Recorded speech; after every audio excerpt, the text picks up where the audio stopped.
Right when it seemed like time was about to run out, something unexpected happened. The clock didn't just stop, it was quietly reset. Almost at the same moment, a separate move came from another direction. Russia reached out to Iran, signaling it was ready for whatever comes next. Most media coverage treats these as unrelated events.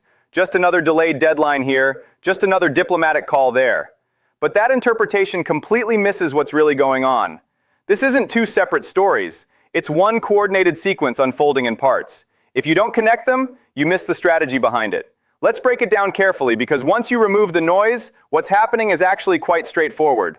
Deadlines don't shift without a reason, and timing like this is never accidental. When you line up the delay with the signal that followed, a clear pattern emerges. That pattern shows we're not seeing hesitation. We're seeing repositioning right before the next phase begins. Start with the first key point. It may look casual, but it's far more deliberate than it appears. Donald Trump didn't just speak offhand this morning, he reset the entire framework. In a conversation with Bloomberg, he stated clearly that the ceasefire would now expire Wednesday evening, instantly shifting expectations. Then, almost immediately afterward, speaking with PBS, he raised the stakes, warning that if no deal is reached, lots of bombs could start going off. But just as that creates urgency, he pulls back in the same breath, saying he feels no pressure and no obligation to finalize a deal within 6 weeks. Think about that. In one short span, he amplifies the threat of escalation, then removes any sense of urgency. Pressure is created and neutralized at the same time. Many in the media interpret this as inconsistency or confusion, but it's not. It's controlled signaling, designed to send different messages to different audiences. And to understand what happened next, you have to read that signal correctly. Now to the second piece, where everything starts to lock together. Sergei Lavrov held a call with Abbas Araghchi, and this wasn't routine diplomacy. The Russian Foreign Ministry didn't just confirm the call, they published carefully chosen language. Russia reaffirmed its readiness to help resolve the crisis and emphasized its willingness to facilitate agreements acceptable to all sides, especially between Iran and Gulf states. That's not vague diplomacy. It's clear positioning. Iran's response completes the exchange. It committed to ensuring uninterrupted passage for Russian ships and cargo through the Strait of Hormuz. This is real-time reciprocity. Russia secures access through one of the world's most critical choke points, while Iran gains diplomatic backing and cover for what comes next. In a single call, both sides walk away with tangible benefits. Now step back and look at the timing. Trump adjusts the deadline and reshapes pressure dynamics, and within the same 12-hour window, Russia and Iran solidify a coordinated understanding. These aren't separate developments. They're two expressions of the same underlying system playing out in real time. This is exactly the pattern I've been pointing to. Not a prediction about a specific moment, but the natural logic of how situations like this evolve. The system itself produced both moves simultaneously. If you don't understand that mechanism, Wednesday will feel like a surprise. But if you do, then what comes next isn't just predictable, it's already underway. Let's slow this down and walk through it clearly. What was expected, what actually happened over the past 72 hours, and why none of it is random. If you only focus on surface events, you miss the deeper logic driving everything. I said the deadline would move, and it did. Not by chance, but because every deadline set by Donald Trump in this situation has followed the same pattern. Each one is tied to specific conditions. Keep the Strait of Hormuz open, halt nuclear enrichment, push Iran into compliance. And every time the deadline arrives, those conditions remain unmet. So the real question becomes simple. What happens when you draw a line and the other side refuses to cross it? There are only two options. You either enforce the line with consequences that fundamentally change the situation, or you quietly redraw it and buy more time.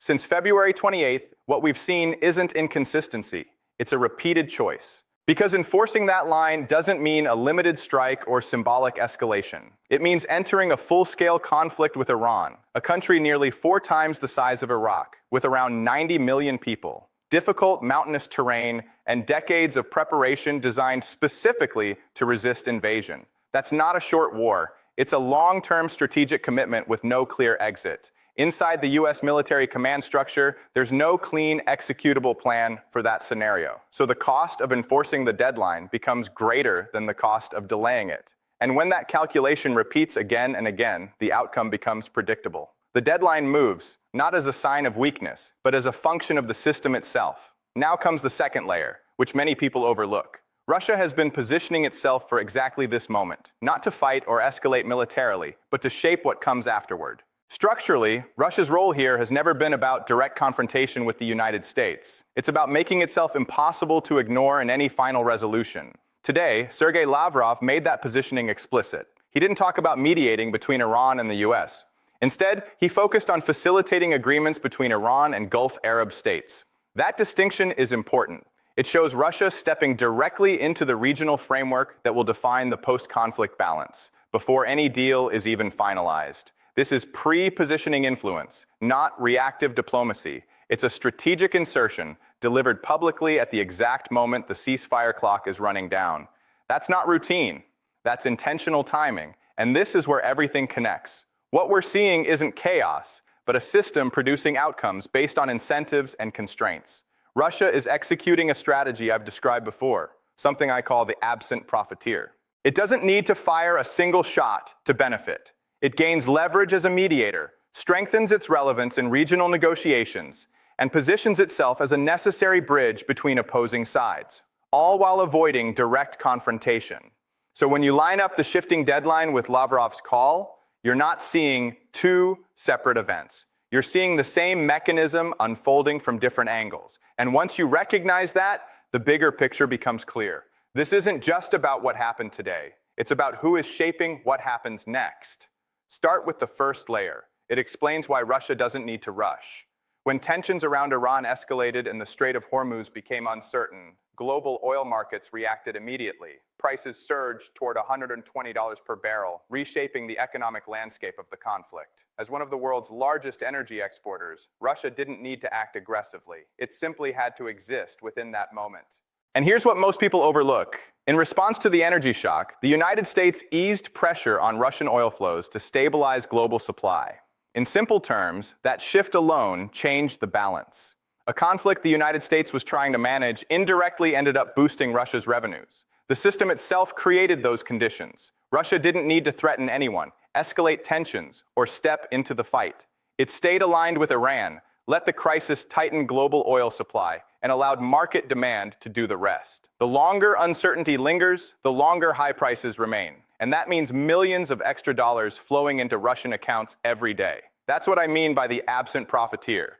Russia gains without ever entering the battlefield. It doesn't need a quick resolution. It needs an outcome that preserves this advantage for as long as possible. Now move to the second layer, where the strategy becomes even sharper. Sergei Lavrov made a series of remarks in Beijing that much of the Western media brushed aside, but those comments actually reshaped the entire negotiation framework. He stated clearly that Russia would accept whatever nuclear decision Iran makes, while also openly supporting Iran's right to enrich uranium for peaceful purposes. More importantly, he revived a very specific proposal. Russia is willing to take Iran's highly enriched uranium and convert it into fuel for civilian use. It might sound technical, but geopolitically, it's a major shift. The United States has consistently pushed for control, removal of enriched material under terms that reinforce American oversight. Russia's proposal achieves the same technical outcome. The uranium leaves Iran, but it completely changes who controls the process. If Iran agrees, the material goes to Moscow, not Washington. That would make Russia the long-term custodian of Iran's nuclear capacity, embedding itself directly into one of the region's most sensitive strategic systems for years, possibly decades. When you step back, the implications are significant. The core issue that has slowed negotiations, whether in Islamabad or elsewhere, has always been about control and trust. The US wants guarantees tied to its own oversight structure, while Iran doesn't trust those guarantees. Russia has now introduced a third path, one that satisfies the technical requirements while avoiding political surrender. Iran keeps its dignity and avoids handing leverage to a rival. The US can still claim progress if uranium is removed. But Russia gains something far more valuable, long-term influence over a critical strategic asset. And the timing of this proposal is just as important as its content. By making it public while negotiations are under pressure, Russia sends a clear message to Iranian decision-makers. There is an alternative, and it doesn't require accepting American terms on the most sensitive issue. That's not passive diplomacy. It's a calculated move placed exactly where it will have maximum impact. Now consider the counter-argument, because it's worth examining. At first glance, today's developments might look routine. The call between Sergei Lavrov and Abbas Araghchi could be seen as part of an ongoing pattern.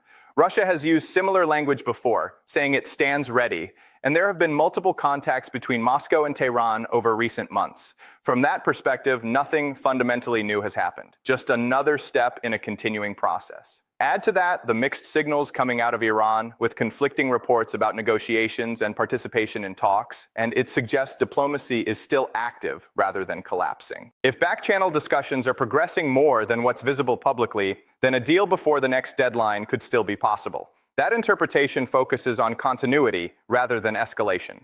But here's where it falls short. Even if each individual piece looks routine on its own, the timing and alignment of all these elements together changes their meaning. The shifting deadline, the diplomatic messaging, and Russia's positioning, taken separately, they can be explained away. Taken together, they reveal a pattern. And that pattern points to something much larger than a single day's events. It shows how the next phase of this conflict is being shaped before it even begins. Look at the concrete signals. Iran didn't just restate a general position. It confirmed a specific operational commitment, ensuring uninterrupted passage for Russian ships and cargo through the Strait of Hormuz. That's not empty diplomatic language. It's a real-world guarantee with immediate commercial and strategic value. In return, Russia reaffirmed its readiness to help shape outcomes going forward. This goes beyond alignment. It's reciprocity. Earlier exchanges signaled intent. This one locks in an arrangement. Russia secures reliable access through the world's most critical energy corridor, while Iran gains Russian backing at the exact moment when the next phase of the conflict is about to unfold. The second shift is even more significant. Lavrov's uranium proposal, stating that Russia will accept any decision Iran makes, now sits openly alongside the U.S. position, which has consistently required Iran to hand over that material under American-aligned terms. This changes the negotiation dynamic entirely. For the first time, there is a visible third option on the table. If Iran enters talks knowing Russia is willing to take custody of the uranium under Iran's terms, the pressure inside those negotiations changes fundamentally. It's no longer a simple choice between compliance and defiance. It becomes a strategic decision between competing external partners. And that option is carefully calibrated. It gives Iran something Washington's offer does not: a path forward that avoids the appearance of surrender. That's not routine diplomacy. That's Russia placing itself directly into the final stage of negotiations as an alternative route on the most sensitive unresolved issue. Then there's the response, or rather, the lack of one, from the United States. There has been no strong public pushback, no effort to frame Russia's proposal as interference, and no clear attempt to reshape the narrative around it.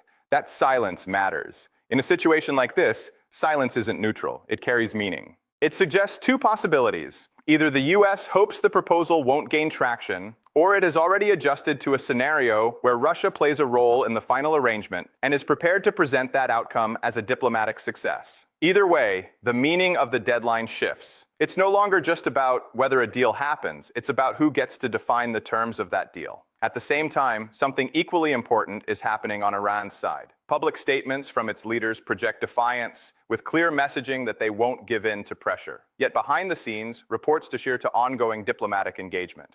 That's not a contradiction. It's a dual-track strategy. Domestic political positioning runs alongside negotiation tactics, and it has to. Any agreement that looks like it was forced from the outside without being carefully framed internally wouldn't hold politically. So what appears inconsistent is actually a calculated balancing act.